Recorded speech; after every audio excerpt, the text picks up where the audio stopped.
তাই কারো প্রায় অনেক সময় লাগবে, 3-4 মাস সময় লাগবে অবশ্যই। আর ক্যান্সারে চোখে চুল টানছে না, চোখে চুল টানার কারণে চোখে কম দেখে ক্যান্সার। আর হার্ট ক্যান্সারের পাটা এখন আগের মতো ব্যথা করে। এখন তো মামলা করছিলেন, এখন মেয়ে তো নিবন্ধন দিব, কেউ কিছু বলছে কিনা আপনাকে? না না, আমি এরকম কেউ তো হুমকি পাই নাই। আর সাধারণ দু একজন আমাকে হুমকি দিয়েছিল, পাবলিকে দিয়েছিল আমাকে, এটা ভাই আপনার কেসটা আপোষ করবেন না কোনো সময়। তা আমি কোনো আপোষ করবো না, এই কেস চলবে। আমাদের সরকারি উকিল আছে, উনি যে ডিসিশন নেবো সেটা আমরা দিয়েছি। আমার বাসায় যাবো, আমার বাসা কোথায়? আশুলিয়া জিরাবো, সাবার আশুলিয়া জিরাবো। আমার মেয়ে আমাকে ঘুমাইলে স্বপ্ন দেখে গেল। আপু আমার তো আগের স্মৃতিগুলো অনেক পড়ে যায়, ঘুমাইলে স্বপ্ন দেখে। হাসপাতাল থেকে ডাক্তার এখন বাসায় নিয়ে যাচ্ছেন, এই এতদিন পর আপনার মানে সন্তানকে বাসায় নিয়ে যাচ্ছেন, এত একটা ইনশাল্লাহ আমার মেয়ে যত মৃত্যুর থেকে ফিরে আসছে সেটা শুক্র আলহামদুলিল্লাহ আল্লাহর কাছে। আর মনে করেন একটা জিনিস সাংবাদিকে বাইরে কারণে আমি এতটুকু আঁকাইছি, আমিও চাই যে না আমার সাথে আরো থাকুক। শেষ পর্যন্ত আমি এটা দেখছি একটু মনোযোগ, আমার যে উকিল স্যার আছে ম্যাডাম শুনি ব্যবস্থা করতে সব কিছু, তার মধ্যে আমি ওনার কাছে দিয়েছি সব কিছু। কিছু বলবা? বলবো, তুমি বলো। তুমি এতদিন পর নিজের বাসায় যাচ্ছ, হ্যাঁ সামনে ঈদ, কেমন লাগছে তোমার? না না না, কেমন লাগছে বলো। ভালো লাগছে। স্বপ্ন দেখি, এখনো স্বপ্ন দেখো,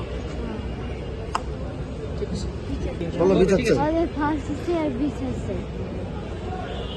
কে নির্যাতন করতো তোমাকে? ম্যাডাম গেছে কাজের বক্স। ওকে, বিশেষ কি অবস্থা আছে?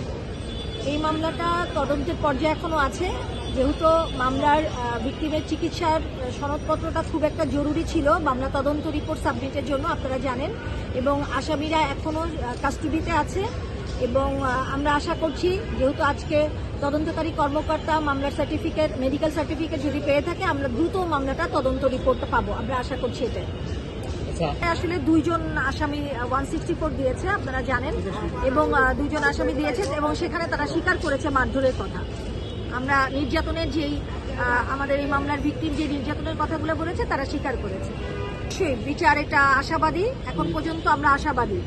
যদিও মামলার বাদী বলছিল সে আউট অফ কোর্টে তার কিছু ফোন থেকে হয়তো বা একটু হুমকি টুমকি পাচ্ছে, তো সেক্ষেত্রে আমরা বলেছি একটু জিডি করবেন আপনি এবং পরবর্তী তদন্তকারী অফিসার এবং আমরা বিজ্ঞ আদালতকে এটা জানাবো।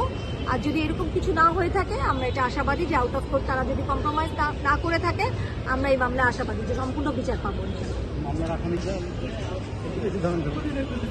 যেহেতু গাজীপুর মেডিকেল হাসপাতাল থেকে তাকে ছেড়ে দিয়েছে, তার মেডিকেল চিকিৎসাটা হয়ে গিয়েছে এবং বিজ্ঞ আদালতে আইও জিম্মা শুনানি দিয়েছে, দরখাস্ত দিয়েছিল বিজ্ঞ আদালত শুনানি অন্তে ভিকটিমকে তার বাবার জিম্মায় প্রেরণ করেছে।